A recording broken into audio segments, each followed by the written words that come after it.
as it is not a rosy year as yesteryears. KTN's Brian George looks at some of the key issues that have rocked the labour and human resource industry in the country. It's another year living with the pandemic that has shaken the very foundations of human existence. Among the key challenges COVID-19 brought was loss of jobs and livelihoods.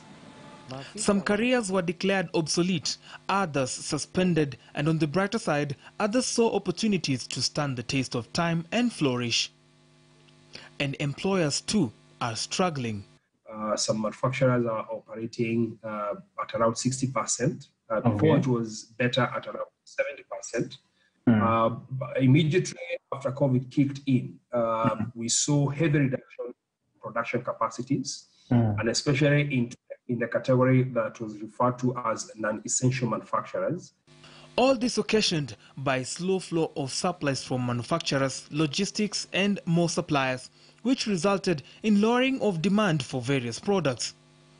The Federation of Kenyan Employers equally concerned at the devastating effects the pandemic has brought. And the stoppage of work in some very critical sectors of this economy, because Kenya is largely agricultural, we are manufacturing, we are an economy that requires to be operating on a 24-hour basis, and the country is interdependent. So when you lock up the 5 counties, which is the heart of the economy, then it means that everything is in a slowdown.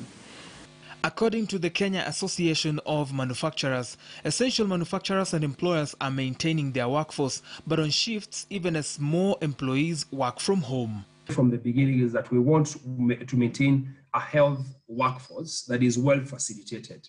For those that have already reduced, I don't think they have any intention to reduce further. For those who have not reduced, the figures and the statistics are showing that the manufacturing sector is getting back to where it was in March or April last year. Subsequently, we are not likely to see the reduction of that. Great. We've seen workers agreeing to take pay cuts, agreeing to work maybe 2 days a week and the rest 3 days a week.